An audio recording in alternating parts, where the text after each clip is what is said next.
Okay, so a couple of weeks ago I released an anniversary video that I recorded last year.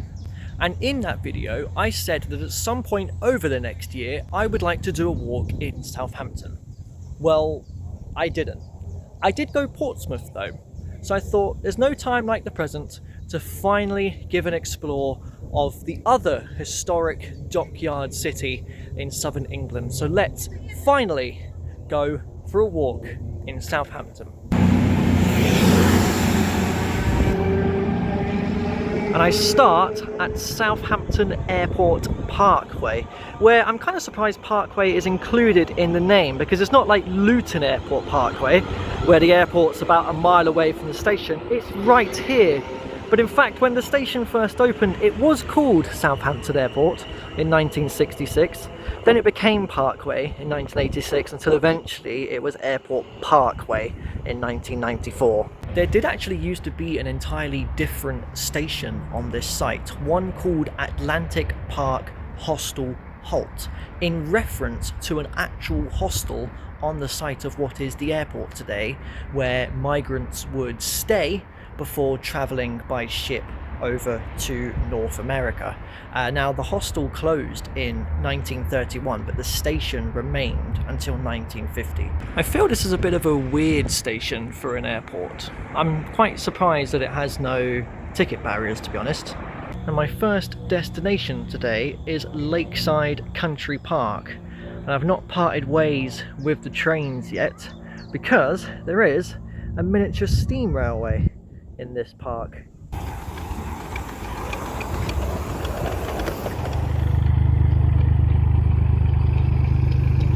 They've just set off and something's gone wrong. The train's been abandoned already. Looks like a Thomas the Tank Engine, doesn't it? And of course, as the name suggests, there are indeed some lakes here in Lakeside Country Park.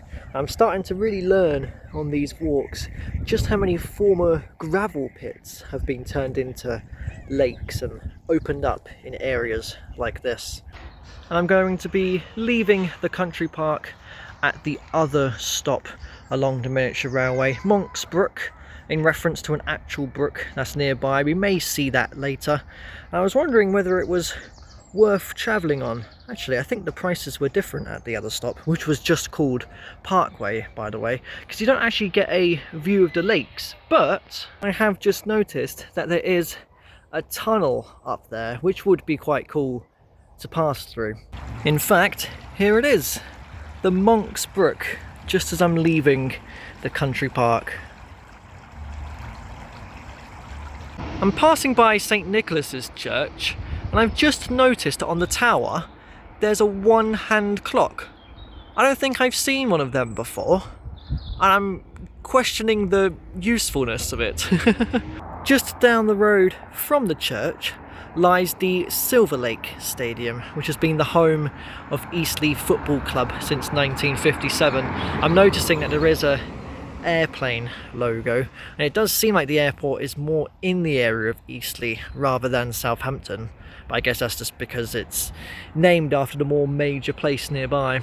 And along this same road I'm now having to pass underneath the M27. That sign says Marwell Zoo. I don't think I've heard of that before. At least it's nice on the other side of the motorway. I just passed through a delightful meadow, and I've been reunited with the Monk's Brook again, just before the end of its course, where it's about to make its confluence with the River Itchen.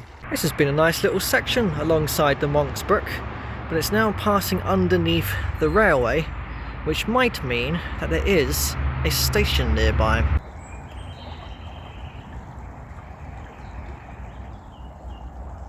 And that station is Swaveling, which I've not used before. This looks like a charming little station, actually. When I do come back here one day, perhaps we can actually go down to see where the Monk's Brook and the River Itchen meet. Now, of course, I have started a walk a little ways out of Southampton city centre today, and that's purely just to try and see as much as possible around the area. I'd like to get in a longer walk if I can, rather than just sticking to the actual main bits around the city centre. So perhaps I've seen some parts of Southampton that maybe only the locals know about rather than the tourists coming here for an explore.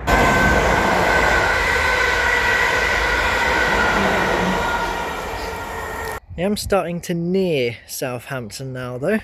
It's appearing on the street signs, Bluebell Road. Rather appropriately, there are some bluebells down this path that leads into Daisy Dip, another flowery name that I just walked across. It really is down in the dip, it's quite hilly.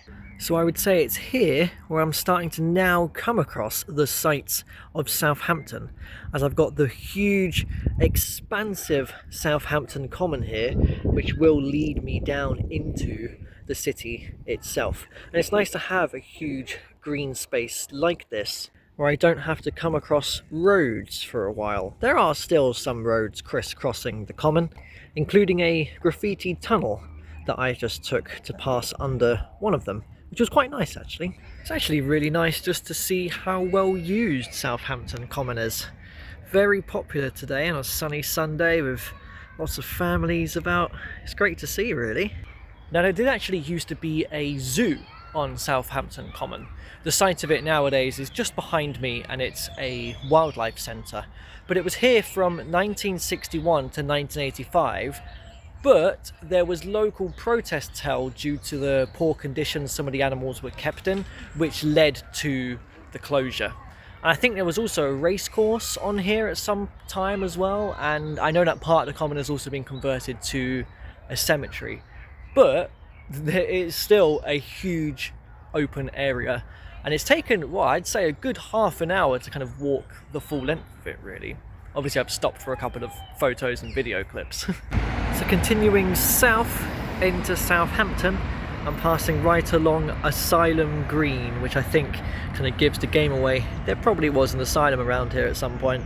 And here we have our first memorial and reference to the Titanic on our explore of Southampton, in memorial of the musicians on board.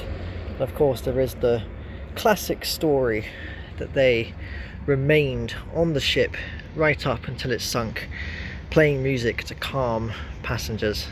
And from one memorial to another, separated by just one road junction, this one is for the engineer officers on board the RMS Titanic. Now the Titanic is quite possibly the most famous sunken ship in history, and there's a number of factors towards that. It was the biggest ship of its time. It was its maiden voyage from Southampton, the first time it was taking on passengers for its trip to New York, and of course it was deemed to be unsinkable. And the reason for that, I think, is because if 4 compartments were hit and became flooded, it would be able to stay afloat.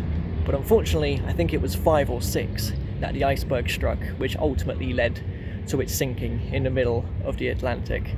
And it was just an unfortunate chain of events that led up towards that anyways. It was a very still night, so they couldn't see waves lapping up against the iceberg. They didn't have enough lookouts, despite multiple ice warnings. There was a ship nearby, the Carpathia, I think it was called, which had ignored multiple stress signals, and if it had responded to one of them, it might have made it in time to save more people. And of course, there just wasn't enough lifeboats on board as well. Also, I've heard that there was potentially a fire where the iceberg struck, which could have weakened it. It's a really unfortunate but yet fascinating story. And when I had made my anniversary video a couple of weeks ago saying that I wanted to go to Southampton, I should have really come out immediately here so that I could then release the video on the anniversary of when it set sail from Southampton 114 years ago now on April 10th, or when it sunk in the Atlantic on the 15th of April. But alas, I've come a week late. At least I've not left it another year though. There is also a museum right around the corner from the park I was just stood in about the Titanic, but I'm just going to carry on with my walk, and we will come across more Titanic locations later when we get down towards the docks. You can feel the water splashing on me. This is quite the big open space opposite Southampton's Guildhall. It's also kind of reminded me of Portsmouth's. Looks quite similar. So I've quickly come into the Marlins shopping centre, which opened in 1991 on the site of a bus station. But there was also a row of terraced houses along here in Manchester Street, which had a lot of local opposition when the shopping centre was built. So at some time later, they restored what it once would have looked like in here, which is quite unique. I've never seen anything like this in a shopping centre before. So I'm heading down along what seems to be a chain of little parks tucked behind Southampton's High Street, which will eventually bring me down towards the docks. So I'm passing by St Mary's Church, which is the tallest church in Southampton, and it was struck during the Blitz in World War II, but miraculously the spire wasn't. So although the body of the church was rebuilt at a later date, the spire is original. So I am about to cross over a railway line. This would be for the Docklands, so this isn't a passenger railway line, which must mean that we are getting closer to it. And there are a couple of trains up there actually. So I've just come out from under that bridge. It seems like everything on this side seems to be disused, because we've got some sort of abandoned industrial building here, and this doesn't look like it's in use either. But this is Solent Sky, which is an aviation museum. I know, apparently it is still open, just some sort of redevelopment is taking place. And I can actually spot the back of a plane in there, and I'm wondering whether there's some sort of replica of a Spitfire, because it was actually designed in Southampton in 1934 by R.J. Mitchell. Oh, I don't even need to go into the museum to see a plane. There's one just out here around the corner. Without its wings though, that would cause quite the obstacle if they were still attached nowadays. There's a giant boat behind too, the lighthouse. This is pretty cool.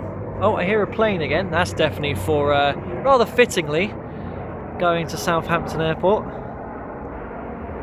It doesn't all seem to be run down around here though. There is a brand new development called Ocean Village, which backs out onto the marina, where the boats can access the River Itchen, which we were very close to earlier, where the Monksbrook was about to flow out into it. So we're going to suddenly start getting a lot of Titanic locations, such as the Canute Chambers building, which was offices for the White Star Line, the company that sold tickets to travel on Titanic. So this is where people would have waited, wanting to hear news of their loved ones on board the Titanic. So I've encountered the railway line again. I think that's pretty sufficient evidence that it is indeed a freight dock railway rather than a passenger line, because there's just a gate blocking it. But there once would have been a station here, and it was actually the first one in Southampton, called Southampton Terminus. It would have been in use from 1840 to 1966, and you can still see the station building today. So just up from the railway line, on the corner just before we get to the old station building, lies Southwestern House, which is where a lot of first class passengers would have stayed before getting on Titanic. So this is it. It's a casino nowadays, but this is the former station building for Southampton Terminus.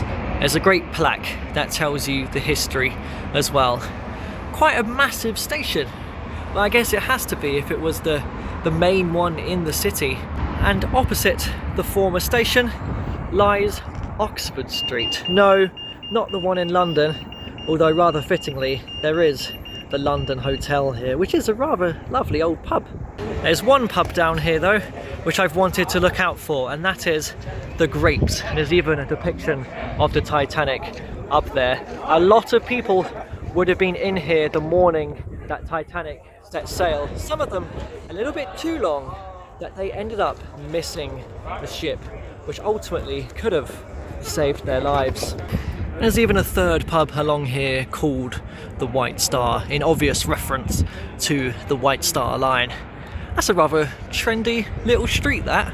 I think I prefer this Oxford Street to our one in London. So I can't go in any further because there is no public access, because it is still a working dockyard, but it would be through these gates where people would have boarded the Titanic and where the ship would have set sail. This might really be the best shot I can get from where the Titanic set sail. There is actually a boat down there, so it would have been in a similar spot to that. So we're actually going to start getting some of the old town walls now as we head back around into the city centre of Southampton. But there's just one last Titanic location real quick opposite the dock called the Platform Tavern Pub, which they didn't actually film in there. It was filmed on a set, but the scene where Jack won his ticket in the 1997 film for Titanic was based off of that pub. Well, there we go. That's a better shot from where Titanic would have set sail from. I managed to find it by heading into a ferry terminal for services over to the Isle of Wight. I actually almost went to the Isle of Wight today, but I've chosen to come here instead. Now I'm going to leave the docks behind now as I head back in towards the city centre, and I'm about to start coming across a lot of ruins as I walk around the old town walls. Now that is an important distinction because Southampton didn't become a city until 1964. So the circus is in town, or more specifically here in Mayflower Park, which backs out onto the River Test, which just looks amazing. So it's both the River Test and the River Itchen that flows out into Southampton docks. And look at that ruined pier. That's quite incredible, really. Oh, I think that's a ferry for the Isle of Wight. Now the Mayflower the park is referencing is another ship. Mayflower was a ship back in the early 1600s which brought people over to the New World, or North America as it's now known. Very much kind of a legacy ship when it comes to the British colonisation of America. This is an impressive corner of the old town walls as I start to head into the city centre now. Right by the brilliant pub name of the Pig in the Wall, I'm right beside one of the old gates into the town, built after the French raid of 1338. Wow.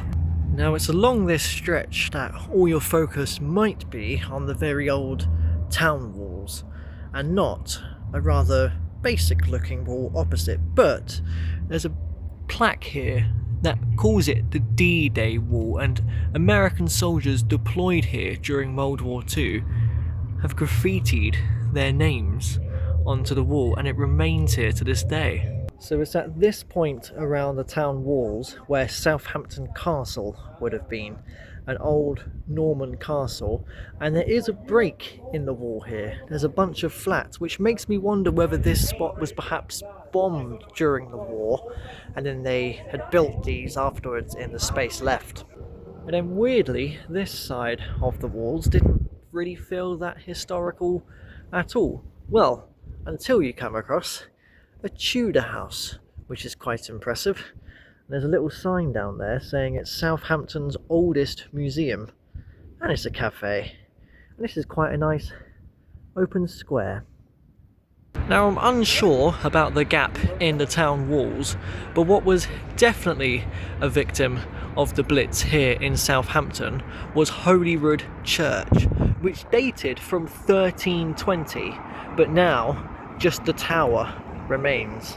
Well, actually it seems like some of the walls are intact, so I can make a guess that the bomb dropped right in the middle of the church. And right beside Holyrood Church lies an anchor belonging to RMS Queen Elizabeth II, which was a ship used from 1969 to 2008, and I believe the ship itself nowadays is a hotel in Dubai.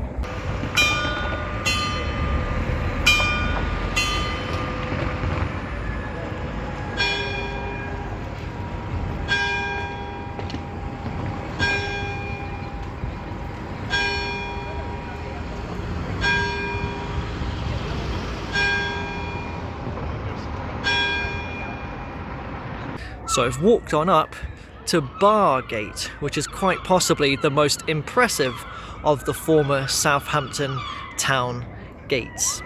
I like how you can see that the modern road layout completely avoids the gate, because that would be too narrow and low as well, especially for double-decker buses passing through nowadays. And from the Bargate, I'm just going to walk the last little stretch alongside the town walls and then up by the West Quay shopping centre, which is much bigger and much newer than the one we were in earlier with the old terraced houses. Now I know that the walk up to Southampton Central Station is a little bit away from the city centre. It's a good 10-minute walk, I think, and I don't think it's that interesting. And I should at least point out that I have been to Southampton before, back in 2020.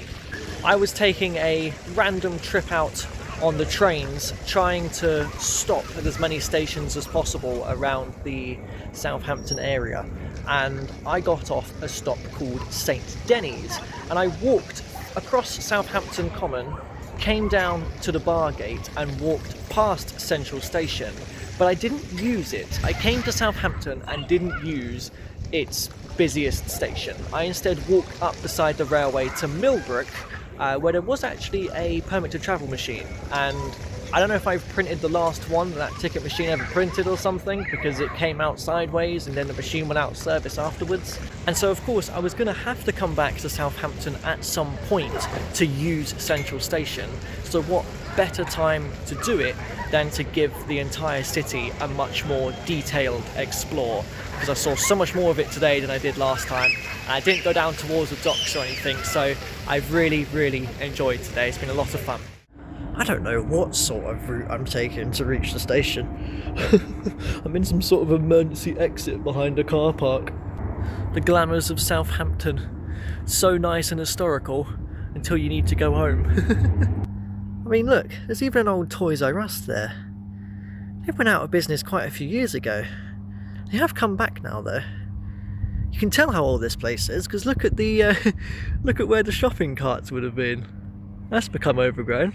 Now I actually ended up somewhat rushing for my train a little bit from Hampshire's busiest station, Southampton Central, because I wanted to make it to here, St Denis, the station I used in 2020 to first visit Southampton.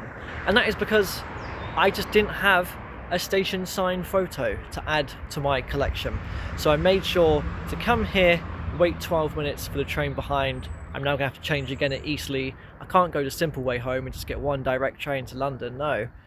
To be fair though, I do need a station sign photo for Eastleigh as well, so that ticks off 2 more which I'm missing.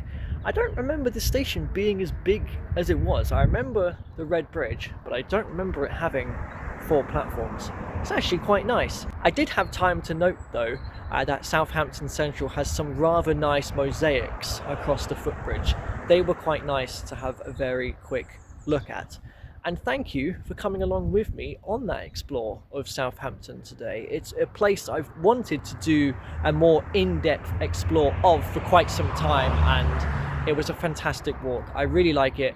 Beautiful historic city. I had a great day. So thank you for watching. Subscribe, because there'll be more adventures coming soon, and I'll see you then.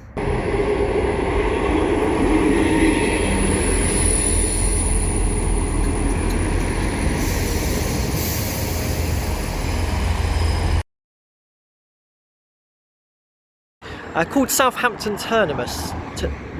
Called Southampton Terminus. Terminus.